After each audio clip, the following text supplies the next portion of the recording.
comentando a los compañeros, hay otro aspecto más que tendríamos que ver, que es el hecho de que paguen la crisis, es decir, las deudas de la banca, los que la crearon, es decir, los gestores de los bancos que han cometido actos ilegales. En el caso español, para ver cómo ha ocurrido el tema, cómo nos han estafado los gestores de los bancos, hay que saber cómo se crea el dinero. Y aquí el dinero se crea a través de una cosa que se llama las cédulas hipotecarias, que está directamente relacionado con los créditos hipotecarios. Cuando conceden un crédito hipotecario, por ejemplo, de 100.000 euros para la compra de una casa, en principio habría que esperar los 20, los 30 o los 40 años el banco para recuperar esos 100.000 euros y poder volverlos a prestar. Pero se ha establecido un sistema, que es el de las cédulas hipotecarias, a través del cual, enajenando ese crédito, es decir, yo le concedo a la persona que compra la casa los 100.000 euros y puedo vender el crédito a un tercero. No es exactamente vender, se cede a un tercero y se parten el banco y la persona que compra ese crédito los intereses a medias. Pero el banco recupera los 100.000 euros de forma inmediata, con lo cual puede dejar otro crédito hipotecario al instante. Ese nuevo crédito hipotecario también lo puede ceder a través de una cédula hipotecaria y así se va multiplicando el dinero una y otra vez. Eso lo que hace, en primer lugar, es centrar la generación del dinero sobre la construcción, es decir, sobre las viviendas. Entonces, como la inmensa mayoría del dinero se genera así, es por lo cual los bancos incentivan la construcción de viviendas, generando lo que se ha generado la burbuja española, la burbuja urbanística. Esta forma de generar dinero tiene unos límites que hay máximos establecidos en la ley hipotecaria, que prohíbe emitir estas cédulas hipotecarias en algunos casos, y lo permite única y exclusivamente cuando el importe del crédito que se da para concesión de la compra de la vivienda no sobrepase el 80% del valor de la vivienda o del inmueble hipotecado que sea. Es decir, en el caso de una casa de 100.000 euros, que valiese de 100.000 euros, solamente se podrían dejar 80.000 para posteriormente emitir una cédula hipotecaria. Lo que ha ocurrido ha sido que se han infringido estos límites máximos establecidos para la emisión de dinero por parte de los banqueros. Los banqueros, los gestores de los bancos, sus salarios, sus beneficios los obtienen básicamente, es un porcentaje de la cantidad de dinero que prestan. Entonces, inicialmente, al principio, en el 1996 en adelante, por los años 90, pues había suficiente gente, la gente ya se había olvidado de la crisis del 92, que fue exactamente lo mismo, otra burbuja, pero por lo que sea se les olvidó y creyeron que las casas seguirían subiendo de precio más y más.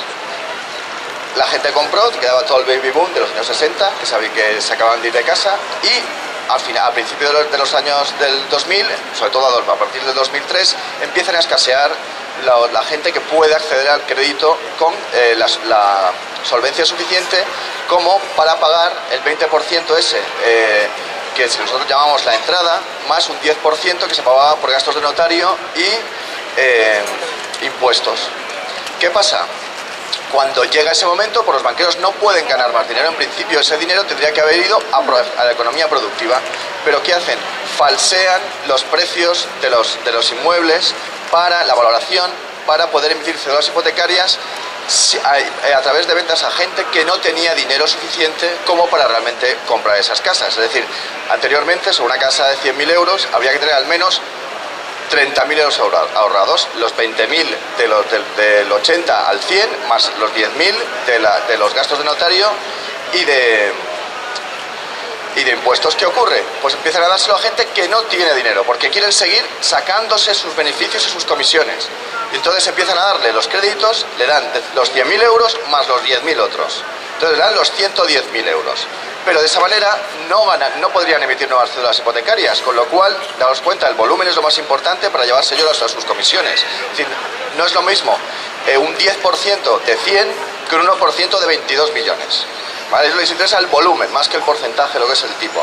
Entonces empiezan a dejar dinero y les dejan a la gente no solo el 100%, sino además, ya digo, el 10%. Y para que no se note en la contabilidad, dicen que el 110 es el 80% del precio.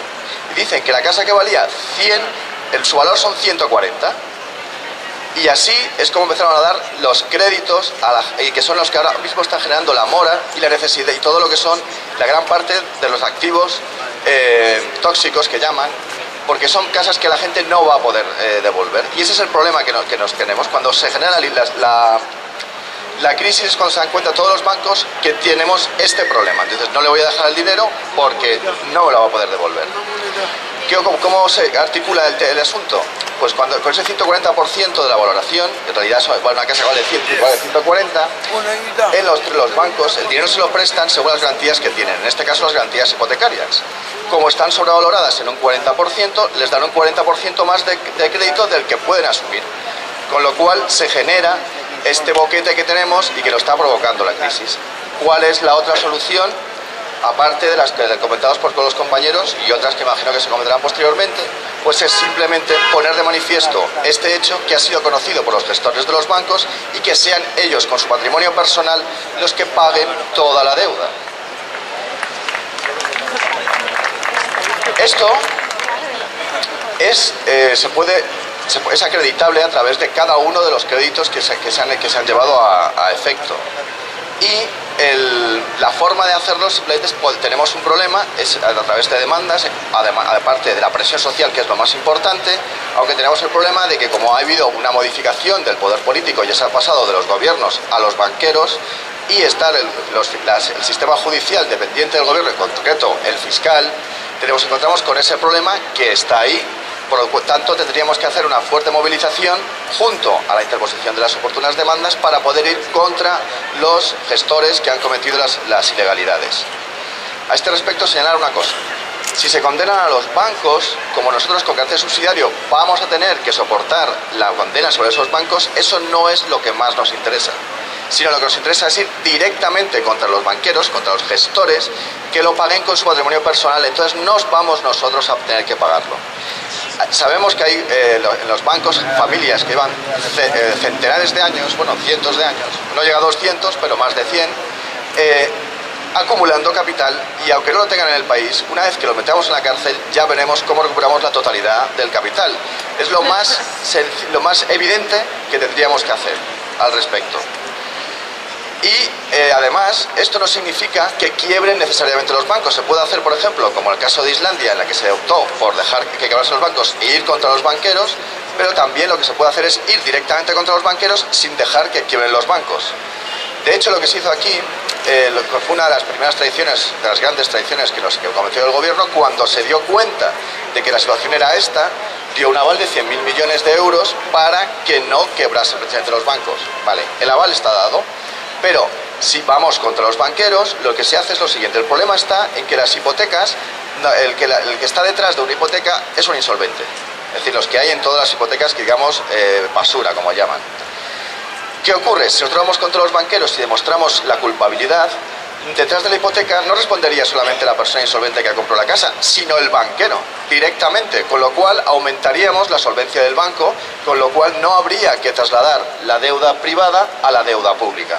Lo que sería otra de las soluciones para solventar el problema. Sería parcial probablemente porque la totalidad de la deuda no la podremos recuperar, pero sí una gran parte, y por eso tenemos que ir también por ese camino. Es una vía que no se ha utilizado ni siquiera en Grecia, a pesar del descontrol absoluto, porque todos los banqueros, que son los que mandan, se apoyan entre ellos. Prefieren que caiga un país, prefieren que se vaya a freír puñetas todo antes de que cualquiera de los suyos caiga. Y ese es el porqué no se ha movido. En Estados Unidos es cierto que se han planteado demandas por el tema igual, por el tema de las sobretasaciones, y habrá que ver cómo se articula el tema. Aunque realmente la solución, desde mi punto de vista, es un cambio en el modelo nuestro, del modelo de triunfo que queremos en la vida, darnos cuenta de que el consumismo es una adicción, y al cambiar todos los objetivos, eso es lo esencial. Aunque, ¿qué ocurre? Hay que diferenciar entre las cosas a corto plazo y a largo plazo. Y a corto plazo, si nos han robado la cartera, lo que tenemos que hacer es ir a por el que nos la ha quitado. Muchas gracias.